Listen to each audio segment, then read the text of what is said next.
Tá começando mais um De Bem com a Vida. E olha, tá sendo super bacana o feedback que vocês que assistem pelas redes sociais acabam mandando perguntas, dúvidas, sugestões através das mensagens, né? E realmente, essas 2 últimas semanas, bombou as mensagens. Então, a gente novamente está fazendo um programa para responder as perguntas e as dúvidas das pessoas que acompanham o nosso programa. Isso é muito bacana. Então, eu só peço, por enquanto, dá uma paradinha aí para a gente conseguir atualizar todas as perguntas, as dúvidas das pessoas que já mandaram. E depois a gente abre novamente, porque senão acaba acumulando e a gente não vai poder dar atenção a todo mundo, tá? Então, essa semana também é uma semana especial de respostas com as perguntas mandadas através dos nossos telespectadores, tá? Bom, a primeira pergunta é sobre vacinação. Então, vai para a Cris, da Rede Drogal, para estar respondendo. E a dúvida é o seguinte: a vacinação é importante mesmo na fase adulta? Então, eu jogo para você a bola, Cris, para estar explicando um pouquinho para a gente sobre isso. A vacina, ela é muito importante para o nosso corpo. É uma forma da gente prevenir uma doença. Nós nos preocupamos muito em tratar doenças e às vezes a gente esquece de prevenir elas. E nós temos várias formas de prevenir doenças, dentre elas a vacina. A vacina é importante e fundamental para pessoas de acordo com as suas idades. Por isso é importante e fundamental você ter o seu calendário vacinal em dia. Várias vacinas são fornecidas gratuitamente pelo governo. E essas vacinas, elas abrangem recém-nascidos até a fase de 6 a 7 anos de idade e a partir da terceira idade. Porém, a fase da adolescência e a fase adulta não são fornecidos todos os tipos de vacina, havendo a necessidade de encontrar em alguns órgãos que vendam esses tipos de vacina. Por isso é importante saber quais vacinas dependem de doses de reforços, assim como também vacinas que necessitem ser aplicadas quando vai ser feita uma viagem, vai para alguma região endêmica, onde há necessidade de uma prevenção daquela patologia. O acesso a essas vacinas, elas são feitas através de consultas com o médico, assim como também no site da SBIM você tem toda a orientação de quais vacinas são importantes e fundamentais. Consultando todas as vacinas importantes, você consegue acompanhar e manter o seu calendário em dia. Por isso é importante e fundamental a gente prevenir. Na terceira idade, as vacinas fundamentais é a da herpes zoster, da pneumonia e também da gripe, porque o organismo fica mais suscetível a esses tipos de patologia. É importante o acompanhamento e também estar aderindo às campanhas fornecidas pelo município. Dessa forma você tem a vacina segura e de forma gratuita. Outra pergunta que foi enviada ao nosso programa é sobre o H1N1, que ouviu falar muito ano passado, teve um surto esse ano, e as pessoas têm dúvidas se ainda continua, como lidar com isso, como prevenir, e por isso a gente enviou essa pergunta para o doutor Pedro de Mello, ninguém melhor para estar explicando para a gente sobre isso, secretário da Saúde. Então, vamos falar um pouquinho sobre H1N1. Vamos ver. Esse ano nós tivemos uma epidemia de H1N1 no Brasil, né, e que ela antecedeu um pouco o período do inverno. Ela começou no final de fevereiro, começo de março, e nós tivemos várias mortes no Brasil, aí, quase em torno de 500 mortes por H1N1, que são infecções que principalmente fazem a síndrome respiratória, né, a síndrome respiratória de sofrimento do adulto. Consequentemente, é uma patologia extremamente grave, aonde o paciente tem que ir à UTI e, às vezes, usar os respiradores artificiais. E nós temos só realmente o antiviral específico, né, que tem uma atuação nas primeiras 72 horas. Claro que a gente acaba usando um período maior, mas o ideal é sempre usar nas primeiras 72 horas. Agora, A grande diferencial da HN1 é realmente você fazer a imunização, né, através das vacinas antigripais. Nós temos 2 tipos de vacinas, a tríplice e a tetra, né? A tríplice, que é composta pelo H1N1, o H3N2 e uma cepa B, e a tetra, que é as 2 que eu citei, e 2 cepa B. Consequentemente, as pessoas se imunizam e com um risco muito pequeno de ter algum tipo de complicação por essas vacinas, à vista que essas vacinas hoje são fragmentos do DNA do vírus e muito pouco provável de causar qualquer tipo de transtorno, a não ser uma pequena dor no local, um pouquinho de febre, e a contraindicação maior é as pessoas que têm sensibilidade ao ovo. Então, o que a gente tem recomendado para toda a população, principalmente as chamadas população de risco, é que elas façam a sua imunização. E esse ano, a imunização está em plena campanha. Infelizmente, a gente não conseguiu ainda cumprir a meta.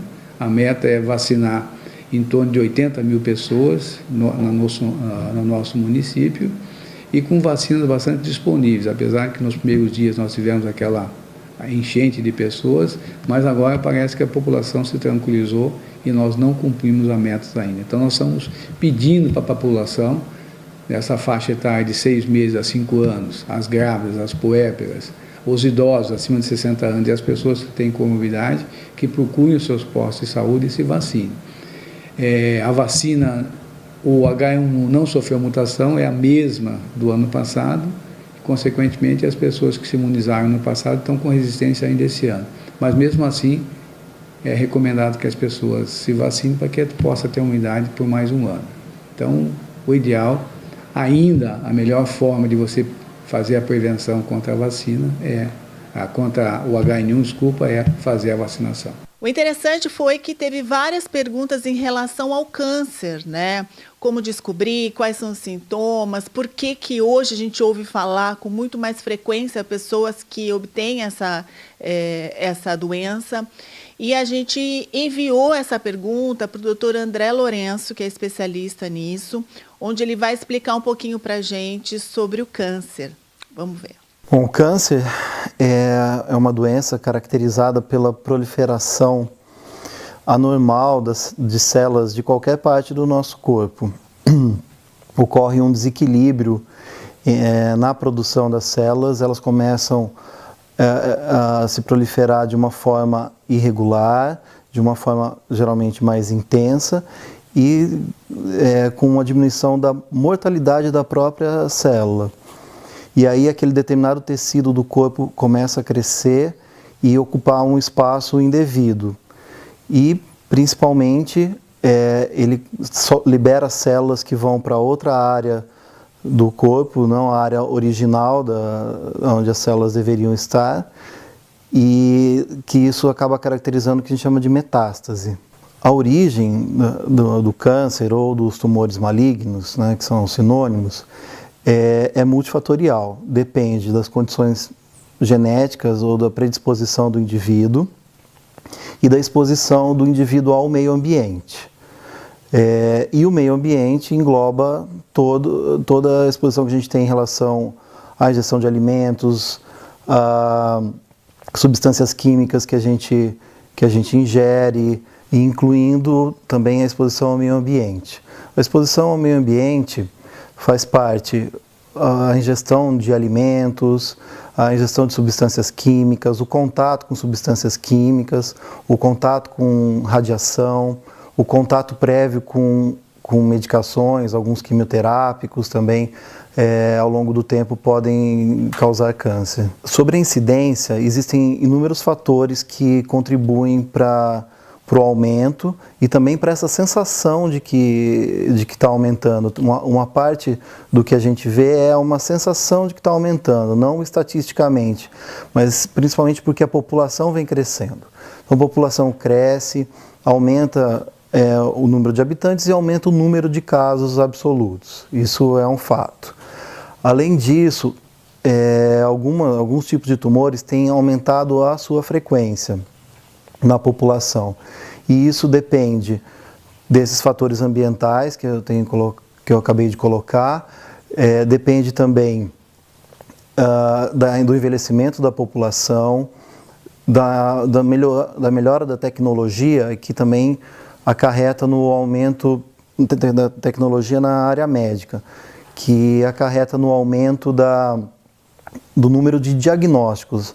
Há tempos atrás a gente não conseguia fazer diagnóstico de todo mundo, e hoje, com a melhoria da tecnologia, você consegue fazer diagnósticos e diagnósticos mais precoces.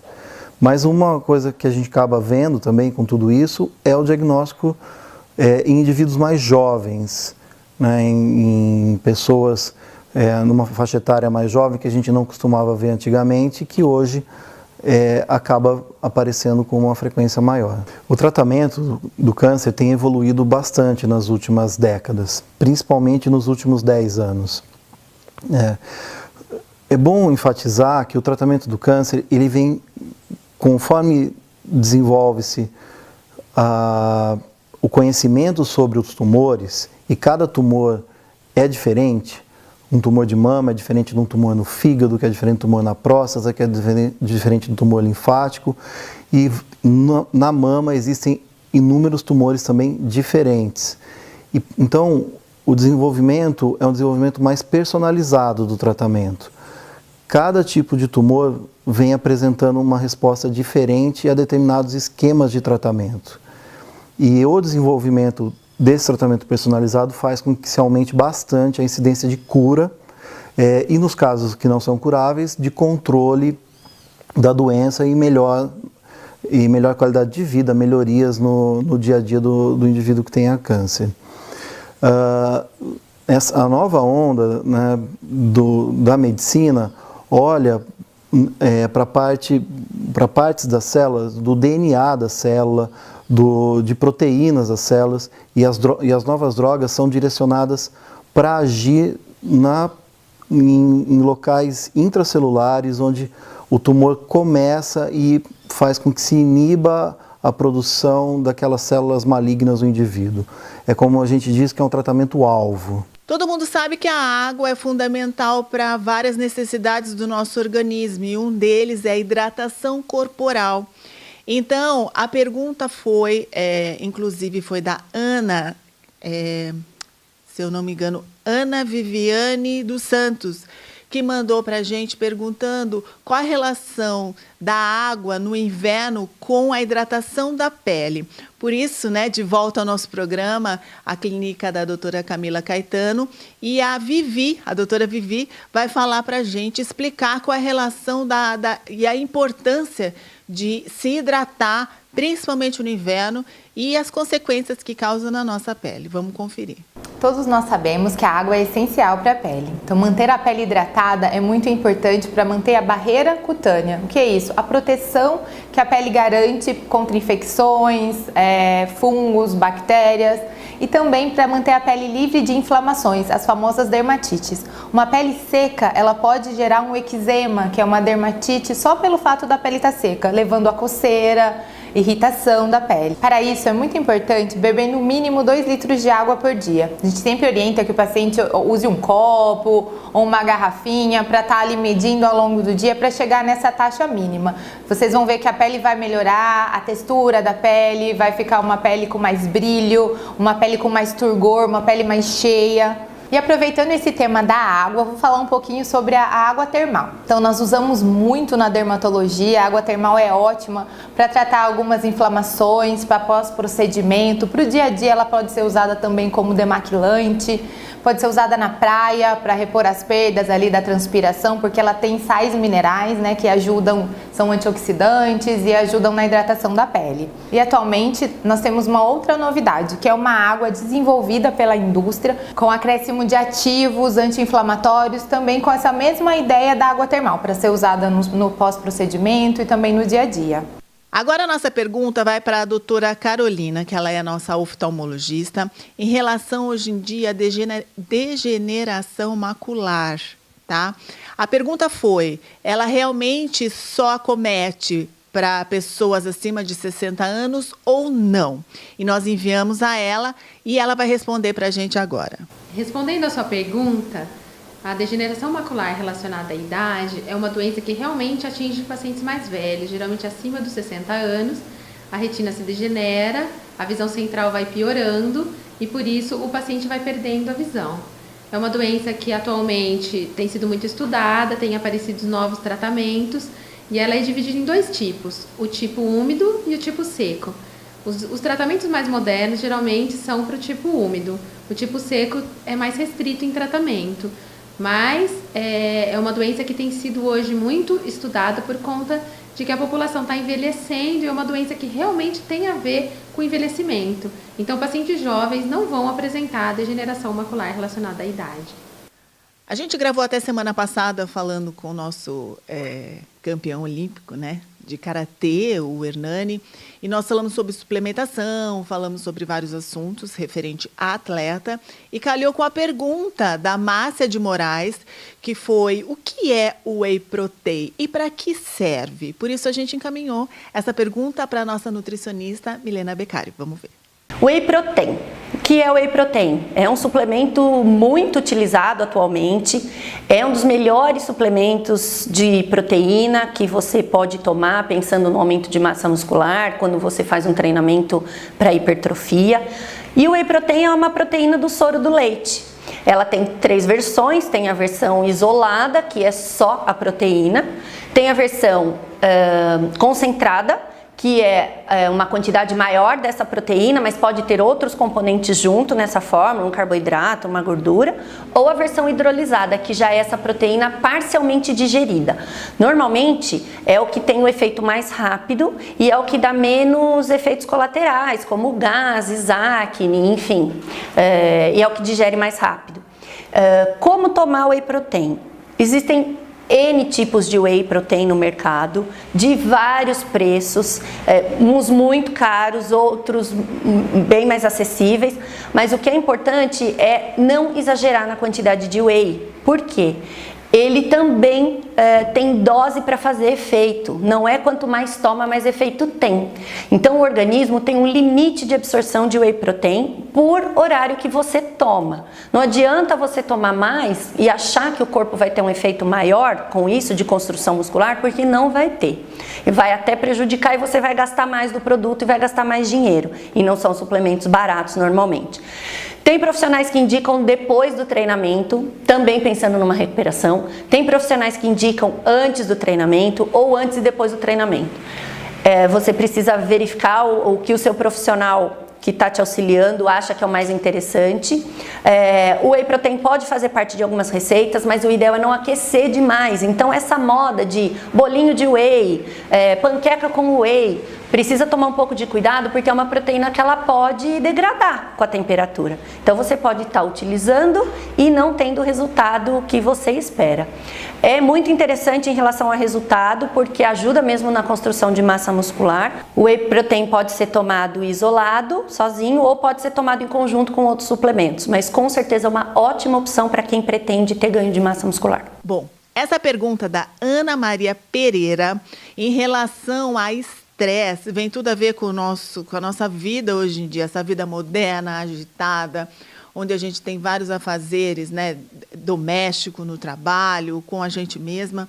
Enfim, a pergunta é como tentar controlar e por que surge esse estresse? E às vezes a gente tem aqueles picos, aqueles surtos, né, de estresse, querendo matar o primeiro que vê pela frente. Por isso a gente foi bater um papo com a doutora Idamis, que ela é psicóloga, para falar um pouquinho dessa ansiedade, desse estresse, desse mundo moderno que está enlouquecendo todos nós. Como lidar com isso? Vamos ver. O estresse é uma resposta a um estímulo súbito ou ameaçador. Súbito é um susto, ameaçador é um perigo, né? Então eu tenho um perigo que vem de fora ou um susto e ele vai provocar em mim algumas reações de alguns hormônios. A adrenalina é um hormônio bastante conhecido para isso. Quando eu produzo adrenalina, imediatamente eu vou dar um estímulo endógeno para que eu produza uma outra substância que chama-se corticoide. O corticoide é uma substância que nos dá uma sensação de bem-estar. Então, depois da adrenalina, eu obtenho uma sensação de bem-estar. Esse mecanismo, ele pode ser um mecanismo que me vicia, né? Por quê? Porque eu quero essa sensação de bem-estar. Então, eu busco antes uma sensação de adrenalina, né? Quando a gente pensa isso na vida cotidiana, que eu tenho uma vida muito estressada, por exemplo, a adrenalina, ela entra como um estímulo, que pode ser um estímulo agradável e bom, que me motiva, né? Ou pode ser um estímulo que me leva a níveis muito altos.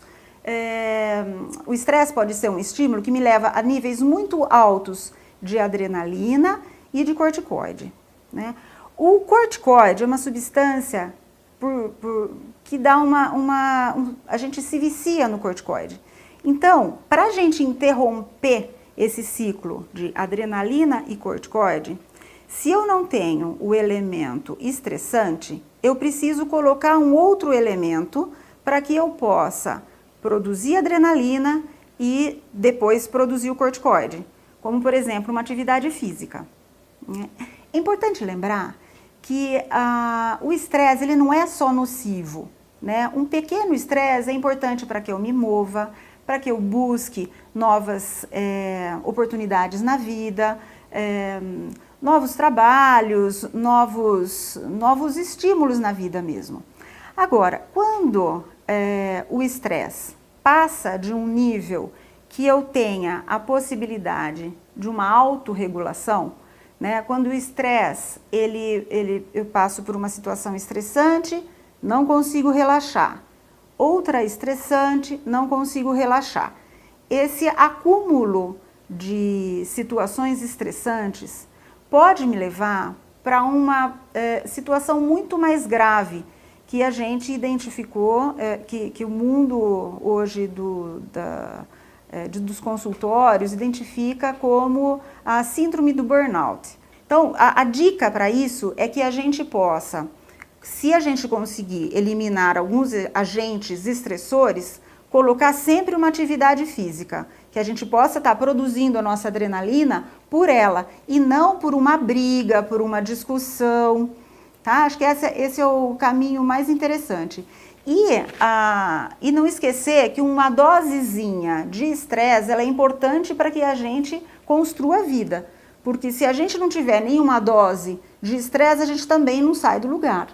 Tá? Acho que essa é a questão bastante importante. E a gente ficar ligado para não entrar nesse ciclo vicioso sem a atividade física. Quantas respostas interessantes essa semana, né? Então, como eu falei, a gente adora responder as suas perguntas, mas essas últimas semanas pipocou um montão de perguntas, de dúvidas, de sugestões de temas.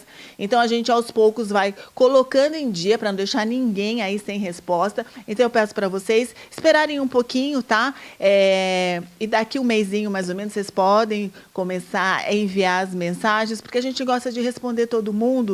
E a gente vai atrás, né, dos nossos profissionais para estar respondendo as suas perguntas, as suas dúvidas com uma certa propriedade. Então, isso demanda tempo, pesquisa, pessoas. Então, vamos aguardar um pouquinho para a gente terminar de responder aí as dúvidas das pessoas que acompanham o nosso programa, para não deixar ninguém de fora, tá? Bom, então hoje como entrevistado sou eu mesma, né? E eu adoro quando acontece isso, porque eu acabo ganhando um presente da Lourenço. E é um presente especial, Coisas da Terra. Adoro essa marca, é uma marca maravilhosa, com produtos super de qualidade. E aí, olha só, tem clorela, que eu vou pedir para a nossa nutricionista fazer um videozinho explicando sobre o benefício dessas, no caso, plantas, né? E aí você pode estar acessando lá nas nossas redes sociais, que vai estar explicando os produtos. Clorela, que eu sei que é ótimo. Cúrcuma é um outro produto que também eu sei que ele é super bom, é antioxidante, enfim, tem vários benefícios. Tem chazinho para dormir, que é uma mistura. Tem outro chá novo aqui, hibisco canela. Espirulina, que é ótimo, gente, é uma super proteína. E aí o que eu achei interessante também, tem 3 tipos de argila. Até vou fazer o teste, depois eu gravo um vídeo falando para vocês. Verde, branca e rosa. Hidrata, clareia, cada um tem seu benefício. E o bacana é que você também pode participar do sorteio de 2 cestas iguais a essa daqui nas nossas redes sociais. Aliás, no nosso Instagram. Então, você vai lá no De Bem com a Vida Piracicaba, vai curtir né, a foto oficial, vai seguir a nossa página e a página do Lourenço Alimentos e vai indicar 2 amigas, tá? Então, é uma super promoção aí para você. E a gente vai estar sorteando na sexta-feira 2 iguais a essa. Então, olha, vai lá, participe, cruza os dedos que a gente vai estar aí sorteando. Quem sabe você pode ganhar uma cesta deliciosa, igual essa aqui, com coisas da terra que eu recebi da Lourenço. Lourenço, muito obrigada, tá? Então, tá aí, gente. Fiquem de bem com a vida. E semana que vem a gente tá de volta. E semana que vem eu posso até adiantar. É a Renata Passos, a nossa convidada, que vai falar sobre qualidade de vida juntamente com os meus profissionais da área da saúde. Beijo para vocês e até semana que vem.